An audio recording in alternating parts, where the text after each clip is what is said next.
all I know is I don't want to look like everybody else. I don't want to sound like everybody else. I don't want to work like everybody else. I want to stand out. I don't want to be arrogant. I want to be humble. I want to be the first to arrive, last to leave, dress sharp, ask where can I add more value.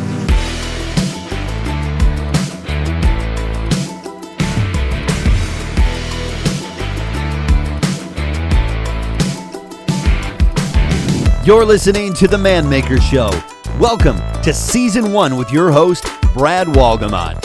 This podcast is all about becoming a better man for ourselves and the people around us. So if you enjoy this episode, whether you're on your way to work or mowing the lawn, make sure to share this with somebody, like, and subscribe. Well, I hope you're ready, because here we go.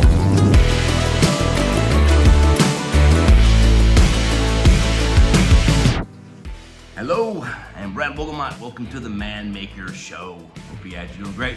Hope you're enjoying these messages. Hope you're getting a lot out of it. I don't know where you are in the process of catching up on these messages or catching them as they're coming out. But what I'm trying to do in the Season 1 here is really try to release this information in larger bundles. And in other words, I'm not going deep on these particular subjects. I probably will in Season 2, 3, 4, and so on, where I will take some of these subjects and take a deeper dive.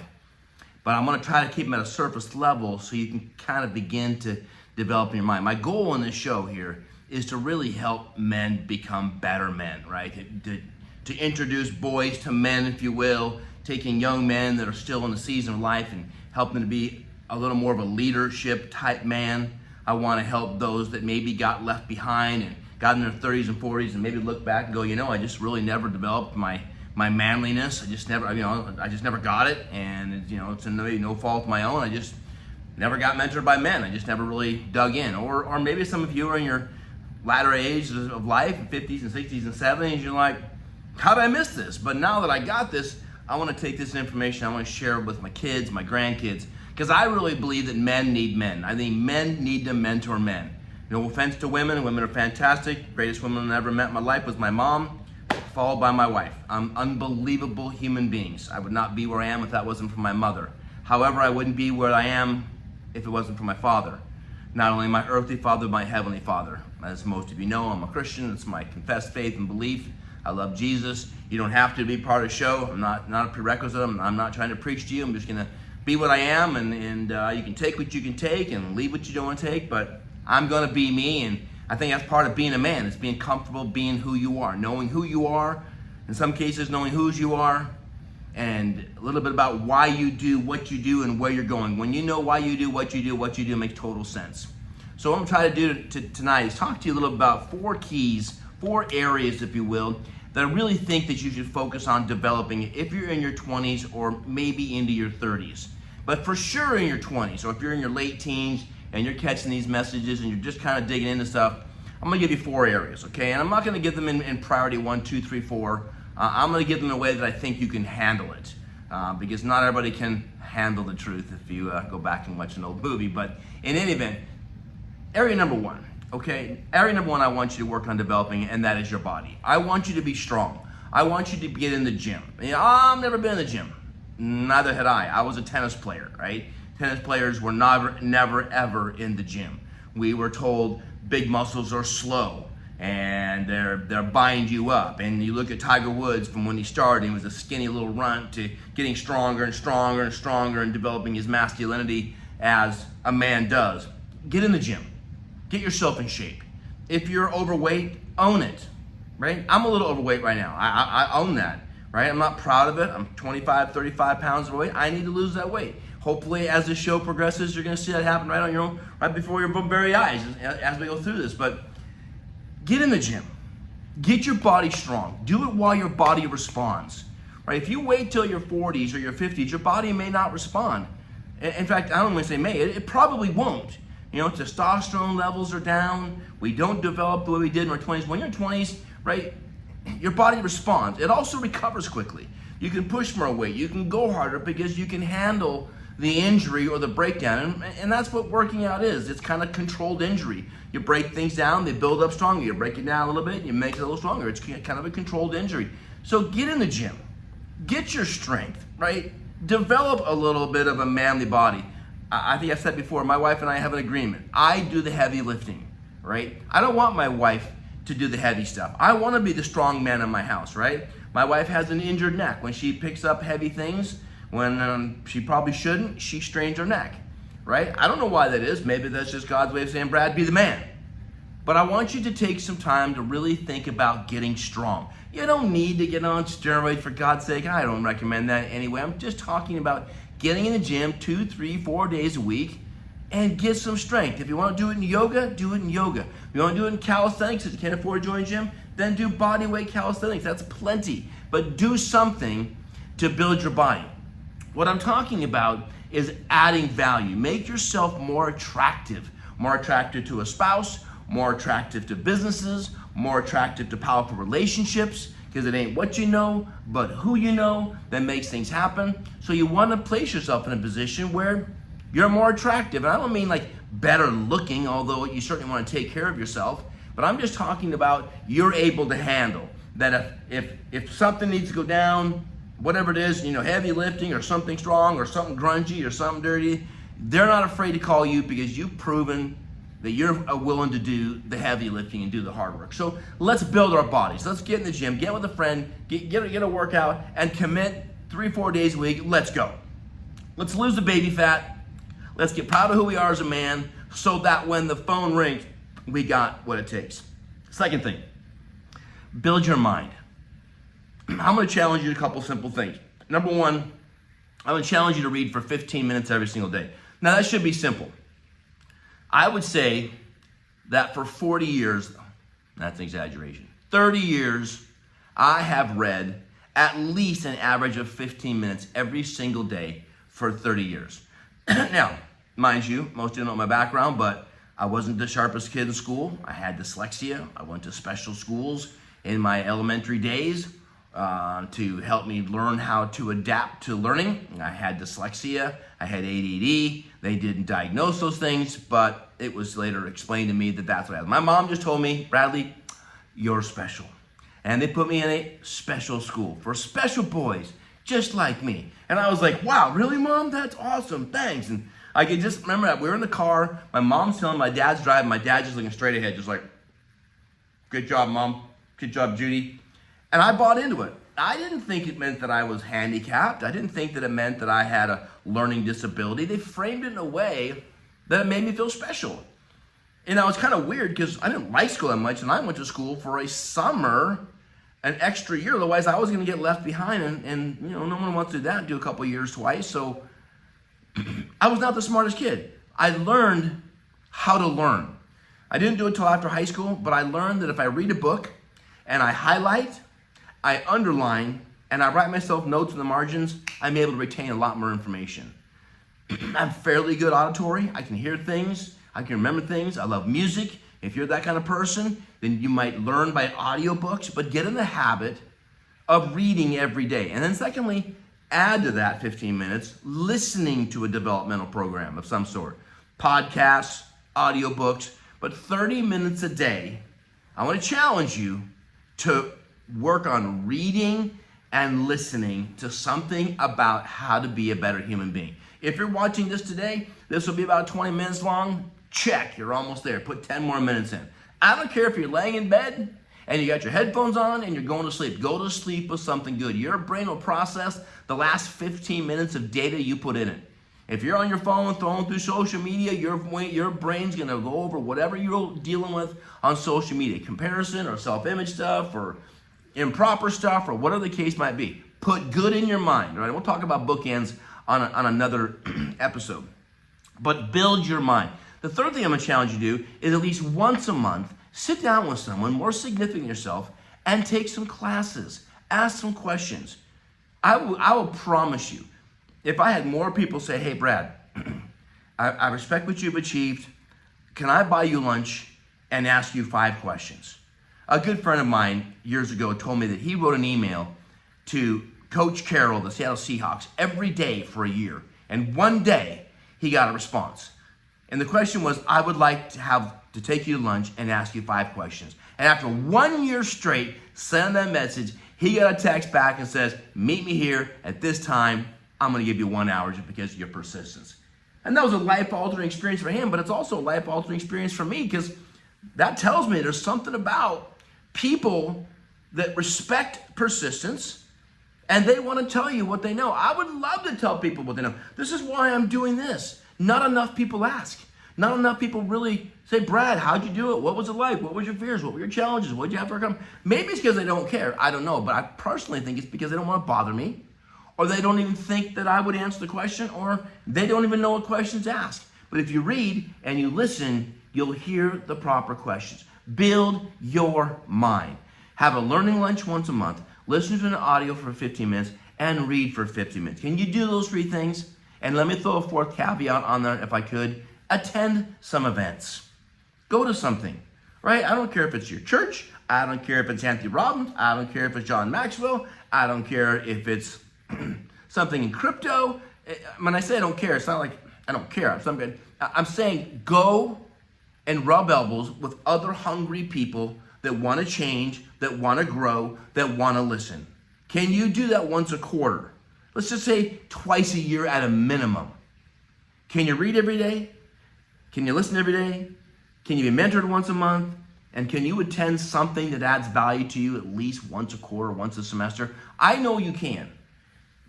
I'm talking about you increasing you. I'm talking about you increasing the value of you. I'm talking about developing such a value that you respect you. And when you respect you and you know you've got value, then guess what? It shines. You release it. It's called impartation. You release it to the people around. They recognize. When there's a fraud, we recognize that too. When there's a slick salesman, we recognize that too. When there's someone lack of confidence, we recognize that too. There's something about quiet confidence that comes as a result of these 4 things. And 2 of them, build your body, build your mind. Number 3, build your wealth, right? Now, you're not going to get rich in your 30s more than likely. But build the foundation. What's the foundation? Foundation is number 1, live below your means. I'll take a deep dive in this later, so I'm not going to go really, really heavy on this. But what I'm talking about is get yourself onto a budget and live below your means. I'll leave it there because there's a lot more to that. Put yourself in a position to make some investments and take some risk. So what if you lose? What if you win?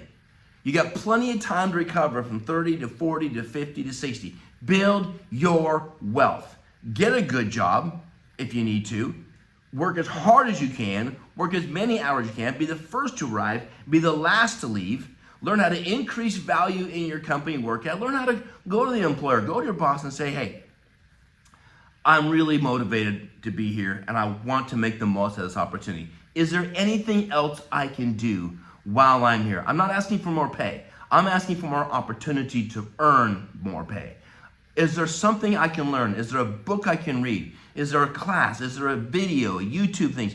What can I do to increase my value? What can I do to learn more about the bigger picture of what we're doing? There's not a single employer in the world that won't go, nothing. If it is, leave that job within a week and find a better one.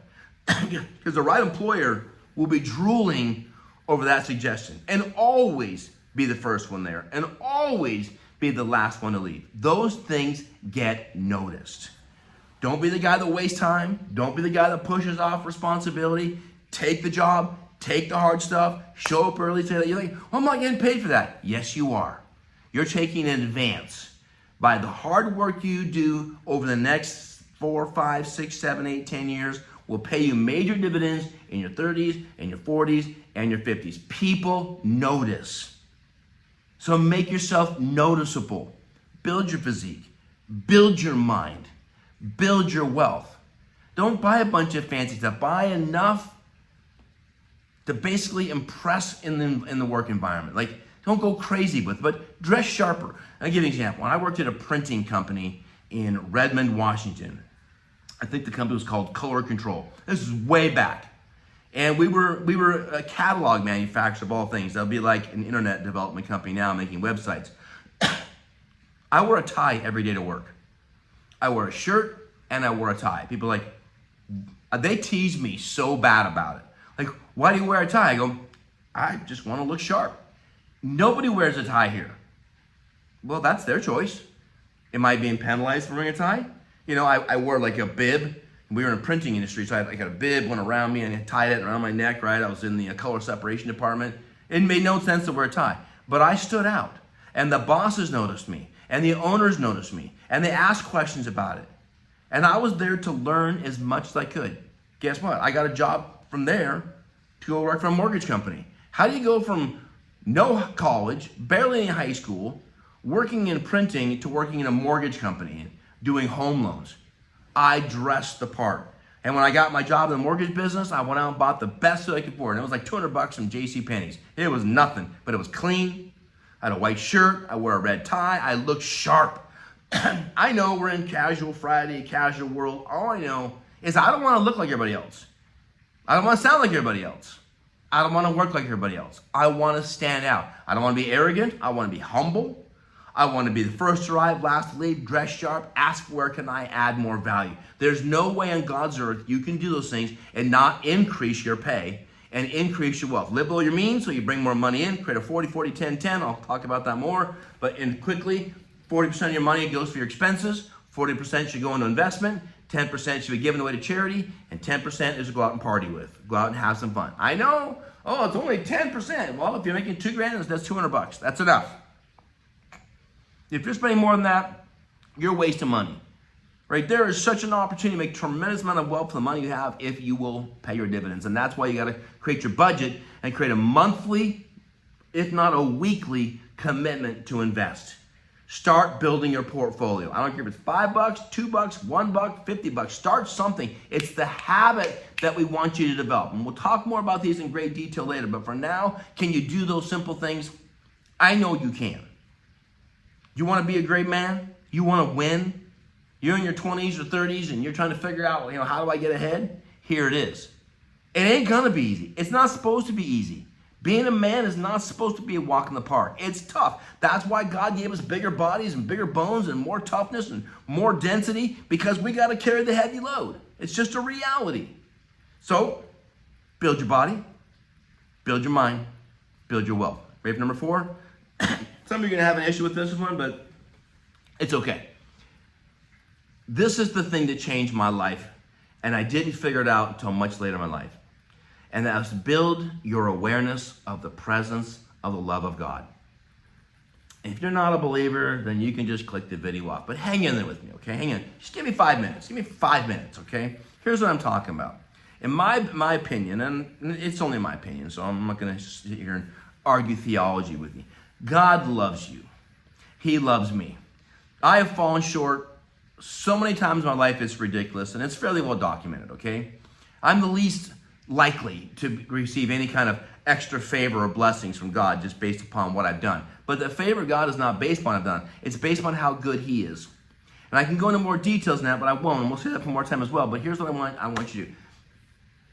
If you have a belief, I want you to be aware of the goodness of God in your life.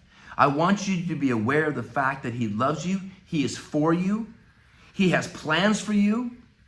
And the more you're aware of His presence, I don't know how to tell you this, but my own experience has been, I developed some supernatural skills. I have insights to things that I shouldn't normally have insights to. I can process things faster. I have more compassion because I'm walking with the presence, the awareness of a God that loves me. I'm aware of the grace I've received. I'm aware of the price He paid on the cross for me. It humbles me in a way that I approach life from a position of gratefulness and hopefully from humility and from a sonship position. Like if your dad was the king of the world, king of America, king of Bellevue, you'd have some authority. Well, my dad happens to be the king of the universe, and so does your dad. Believe it or not, that's up to you. When I'm aware of the fact that I have a loving Father that is for me, that created all this for me, that has a great plan for my life and knows every hair on my head, there's a confidence that comes over me. Not an arrogance, a confidence, a grace, a peace that allows me to get more done today because I'm not spending any time on anxiety worrying. I'm not spending any time on comparing myself to other people. I'm not spending any time on guilt or shame.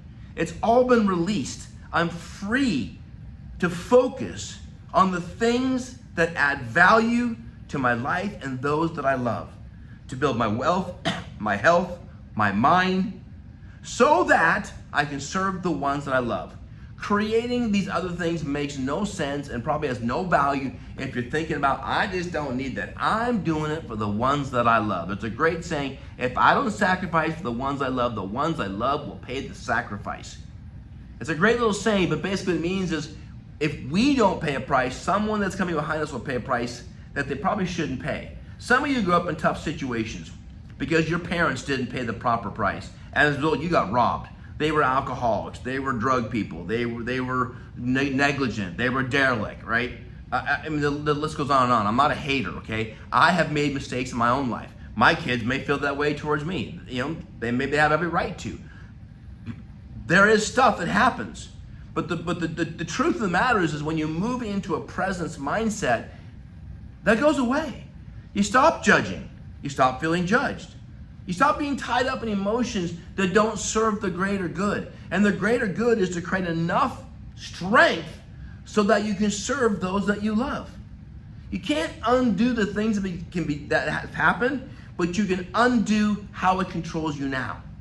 That's why I've said the great definition of grace is it's not just forgiving someone, because that is part of it, but it's releasing the authority that wrongdoing has on you. You're releasing the effect that it has on you. And walking in presence, when you realize what God did for us, you begin to realize that we are so blessed. We are so loved. And the more I'm aware of Him in my life every day, the more I'm able to walk through life and take the shots, take the challenges, stay peaceful, stay productive, stay positive, not freak out, not get cocky, not get arrogant, of which I've done all of those. It took me until probably my 50th birthday to figure that out. To walk with the presence of a loving God. Not an angry God, not a judging God, not a God that says, thou shalt not. You know, on my mind, God was always Gandalf on the mountain, right? In reality, Jesus personified God. And Jesus was a man that walked with grace, with love, with kindness, with forgiveness. He had a sense of humor. He was kind to everyone. It's well documented in the life of Jesus. I want to walk with that grace. And the more I'm aware of His presence, the more I can be a person that releases that presence. And that comes into play with being a man.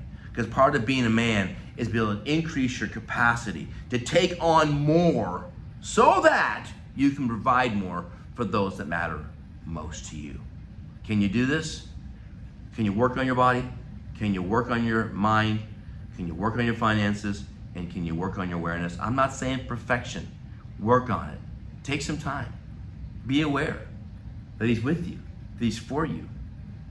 That He never turns His back on you. Even when you do the dumbest things, He's like, prodigal son, come over here. Let me remind you that you're my son. I love you. We'll spend way more time on this in the future, but if you can increase your presence, then you'll anchor in your identity. And when you anchor in your identity, you'll receive your mission. You follow me? When I know who I am, I now know, based upon my identity, my authority. When I get my authority on my life, then I know I've received my mission of what I'm supposed to do with my life. And for me, at this season of my life, this is it. To help you find you. For you to forgive you. For you to love you. For you to be so fired up about doing something great in your life because you've gone through a rebirth. You're working on your body. You're working on your mind. I don't care if you're 13, 300. If you're 50 years old, 60 years old, I don't care what your age is. It's never too late to take those 4 things very seriously. But if you're in your 20s, now's the time, big time. All right? Hope that helps out. All right. Talk soon. Man Maker out.